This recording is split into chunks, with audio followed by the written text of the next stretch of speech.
안녕하세요. 주식거북입니다. 오늘 방송이 한 20분 정도 늦었네요. 오늘 첫 방송 멘트는 제가 이거로 정했습니다. 저도 칼럼에서 본 건데, 투자 전략이 아무리 좋더라도 시간에 쫓기면 아무런 의미가 없다. 가슴에 와닿더라고요. 그래서 제가 오늘 방송 첫 멘트로 정했습니다. 그렇죠. 뭐든지 급하면 실수를 하게 되고, 또 욕심이 화를 부르면 금전적 손해를 많이 입을 것 같아요. 현재 저희들이 가지고 있는 종목들의 가장 적합한 말 같습니다. 투자 전략이 아무리 좋더라도 시간이 쫓기면 아무런 의미가 없다. 오늘 쳤습니다. 찬바람이 불겠죠. 조금만 더 기다리시면 고통만큼의 더 가중되는 것은 수익으로 여러분들의 계좌에 붉게 타오르는 양봉이 떠오를 거라 믿어 의심치 않습니다. 자, 종목 설명 들어가겠습니다. 오늘 두산 에너빌리티 장중 5% 또 꼬리 변동성 계속 줘 보시면 8월 10일부터 거의 2주에 걸쳐서 피레침을 쏘고 있습니다. 피레침. 왜 그럴게요? 지금 의사타진 내지는 이제 슈팅이 좀 나오지 않을까, 저는 그렇게 보고 있습니다. 자, 1단계는 17,000원이겠죠. 17,000원. 근데 이 상태에서 17,000원 같으면 정확하게 한 5%. 이 꼬리 변동성은 딱 냉정히 이야기를 하면은 올라갈 것 같아서 슈팅을 한번 줬다가 아닌가 아니냐 이런 애매모호한 방향성 같아요. 절반을 뺐습니다. 거의 절반 뺐습니다. 그러나 오늘 거래량이 터졌다는 거에 대해서 좀 긍정적으로 생각해야 될 것 같고, 또 말씀드리면은 내일 엔비디아의 실적 발표 플러스 금요일 파월 영감님의 말 한마디에 전 세계 주식시장의 엄청난 또 변동성을 가질 것 같은데, 현재로 봤을 때는 만약에 엔비디아 실적이 서프라이즈가 나오고 파월 영감제가 금리 인하 가능성 내지는 금리 동결로 간다는 뉘앙스만 풍기더라도 증시는 바로 반응할 겁니다. 반응하는데 여기서 문제점이 지금까지 선반영을 받았던 종목들은 그렇게 좋지 않을 거예요. 지금 소외됐던 종목들은 아마 많은 변동성으로 위로 올라갈 것 같아요. 그 기대 심리를 가지고 한 이틀 더 관망을 한번 해보시면은 좋은 결과가 나올 거라고 생각합니다. 두산 엘리베이터도 거기에 포함되어 있기 때문에 현재 상태에서 지금 오늘 슈팅 한번 제가 준다고 했는데 절반의 성공 같습니다. 절반의 성공. 그럼 내일 다시 한번 더 슈팅이 나오려고 하면 나스닥이 또 올라가야 되는데 모든 게 지금 물고 물리는 시장 매크로 환경이기 때문에 오늘 나스닥이 또 엔비디아 실적에 좀 움직여주고 현재 상태로 봤을 때 또 지금 한 0.8포인트 올라가 있는데 오늘도 뭐 0.5 이상 올라간다 그러면 내일 또 우리는 다시 한번 2550선을 향해서 랠리를 펼칠 것 같아요. 그리고 오늘 장을 보신 분도 잘 아시겠지만은 지금 외국인 같은 경우는 오전에 세게 팔고 오후에 감아 올립니다. 그거는 무슨 얘기냐면 별 거리가 없다는 거예요. 지금 계속 감망입니다. 내일하고 모레 정도 되면은 위로 가든 내려가든 정해질 것 같아요. 거기에 따라서 외국인의 수급도 확연하게 바뀔 것 같습니다. 네, 그걸 한번 잘 참고하셔서 지켜보시는 것도 나을 것 같아요. 에너빌리티 같은 경우에도 내일 만약에 하면 다시 한번 오늘 오른 만큼은 몰라도 약 2~3%더 올라갈 가능성이 아주 많아지고 있습니다. 네, 제일 제가 말씀드린 게 이날 거래량이 터지면서 훅 뺐던 이날 고가 기록으로 17,000원이잖아요. 그렇죠? 17,050원인데 17,000원을 올라타야 됩니다. 올라타야지 추세적으로 위로 올라가는 환경이 조성될 것입니다. 지금 어떤 이슈보다는 수급에 따라서 움직일 것 같은데 아마 또 호재성 발언에 반드시 놓을 것 같아요. 요점 참고하셔가지고 내일도 한번 투비를 지켜보시고 17,000원을 뚫을 수 있는지를 확인 한번 해보셔야 됩니다. 네, 저도 지금 계속 들고 있기 때문에 아주 집중적으로 관심 종목에 들어가 있습니다. 그렇게 보시면 될 것 같고 HMM 같은 경우도 변동폭이 별로 없죠. 오늘도 한 2~3포인트 올라갔다가 아마 똑같습니다. 지금 투빌이나 현재 지금 보면은 외국인 같은 경우는 오늘 프로그램하고 외국인이 좀 들어오면서 말을 올린 걸 기관과 공매가 조금 내렸습니다. 내렸는데 이 보시면은 또 똑같이 거래량이 또 안 생기죠. 거래량이 또 확 줄었습니다.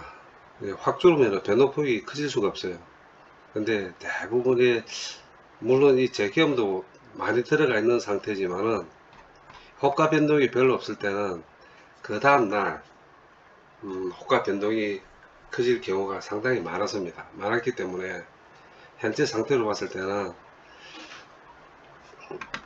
다시 한번 내일 슈팅으로 또 올라갔다 뺄 수 있습니다. 뺄 수 있기 때문에 이 텀을 안 줘요. 빈틈이 없어요. 빈틈이.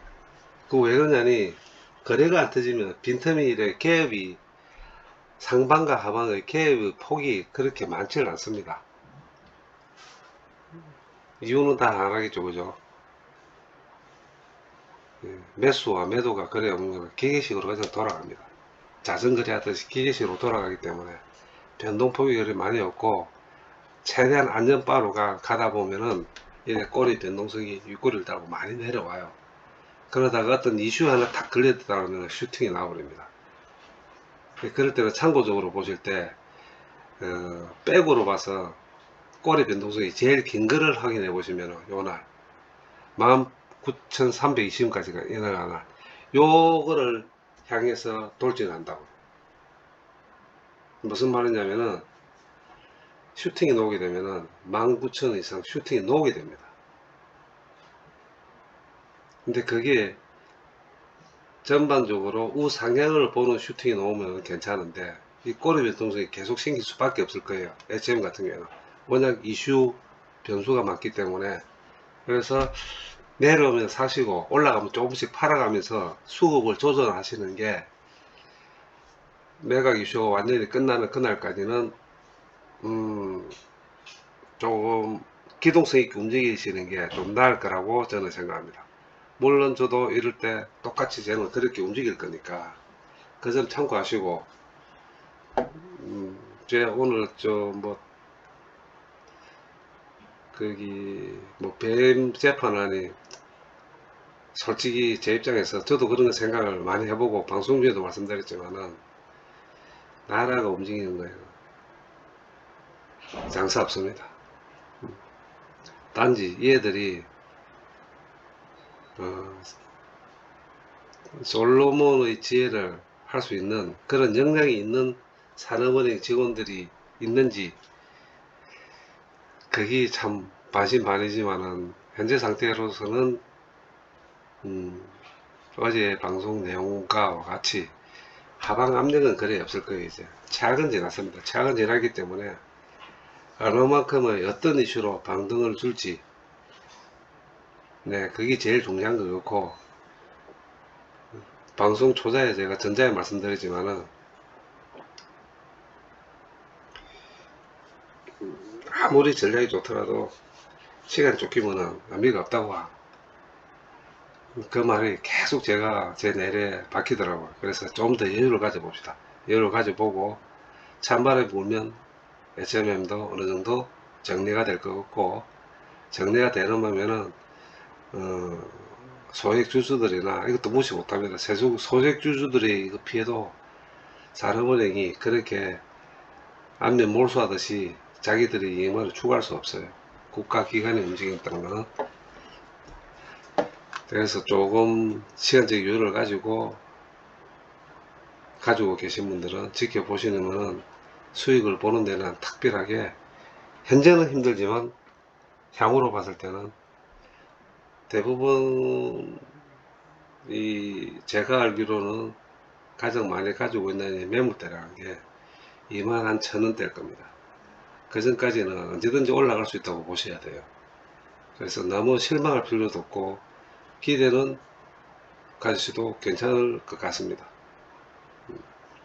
그렇게 지켜보시고 여유를 가집시다. 쫓기면 안 될 것 같아요. 네, 그래서 정리를 하자면은 18,000원, 1,000원 잘게 살라미 작전으로 잘게 잘라나가는 게 좋을 것 같습니다. 18,000원을 뚫을 수 있는지. 19,000원. 네, 19,000원만 올라탄다 그러면 21,000원까지는 슈팅이 놓을 가능성이 아주 많으니까 수급에 따라서 움직이는, 특히 요 보시면 외국인 지분 보유율에 변동이 없죠. 네, 얘들 끝까지 차고 갈 것입니다. 네, 그리고 16,000원을 배제한 17,000원대와 18,000원대 얘가 지금 가돌입니다. 가돌이. 요 상태에서 지금 어떤 이슈로 슈팅이 나와야 돼. 다시 한번 슈팅이 나와서 이 지점까지 올라갈 수 있는지를 한번 확인해 봅시다. 그리고 수익을 챙기셔야 될 것 같아요. 제 경험상이나 제가 지금까지 요런 이 예체맥을 들고 쭉 지켜본 바로는, 일단은 요 고점과 이 고점의 중간 지점인 19,000원을 올라타야 되고, 여기 올라타고 여기까지 가야 된다는 거는 중간은 이 중간 지점 항상 열려 있다는 것만 보시면 됩니다. 그래서 지금은 여유 있으신 분들은 매집하시도 그렇게 손해볼 자리가 아니라는 것은 분명히 말씀드릴 수 있을 것 같아요. 다음으로 대환유화도 마찬가지입니다. 오늘 뭐 2포인트 빠졌다가 올라갔다 이제 꼬리 변동성이 생기는 것 해도 이 차트를 보시면은 우상향 맞습니다. 그래서 이것도 매집하시더라도 별 문제가 없을 것 같고, 현재 오늘 나온 보도 내용을 보니까 미국이 중국 27개 업체의 수출을 제한을 풀기로 했다 그러네요. 지금 중국 같은 경우는 마찬가지고, 미국도 중국의 그 저가품이 없어로는 수입이 되지 않고는 인플레를 잡을 방법이 없습니다. 그래서 계속 제가 방송 중에 말씀드렸지만 신사협정은 일어날 수 있다는 거, 항상 그걸 감안하셔서 바닥에 있는 주식은 사셔도 괜찮습니다. 요즘 한간에 뜬두는 말에 포모 증후군이라고 들어보셨을 겁니다. 제 입장에서는 굳이 해석한다면 상대적 박탈감이라고 저는 생각하는데, 느끼지 마십시오. 그리고 또 방송에 또 계속 말씀드리지만은, 저는 1년에 수익이 30에서 50%만 해도 솔직히 감사합니다. 제 노력만큼이라고 생각하고 욕심을 안 가지고 지금까지 주식을 하고 있습니다. 연으로 따져서 그게 분기반에 목표를 달성할 수도 있고 1년을 기다려가 수익을 볼 수도 있지만, 왜 제가 그렇게 말씀을 드리는 이유는, 주식은 욕심으로 되는 게 아닙니다. 욕심이라는 건 자기 주관이고 자기 판단이기 때문에 결코 일어날 수가 없고, 만약에 100%, 200% 수익을 보는 건 정말로 운입니다. 그게 5년, 10년에 한 번 올 수 있는 운이라고 해서 그건 자기 실력이 아니라고 저는 생각합니다. 예, 그렇기 때문에 상대적 박탈감 느끼지 마십시오. 주식이라는 게 원래 그렇게 돌고 도는 거기 때문에 계속 공부하시고,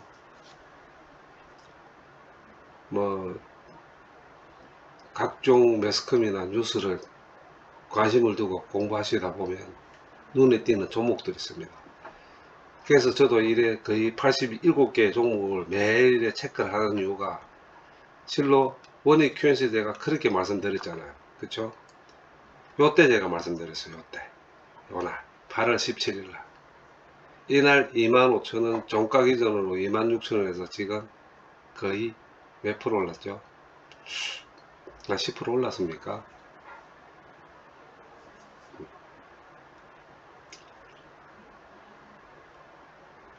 관심을 두다 보면 이런 종목들이 눈에 보입니다.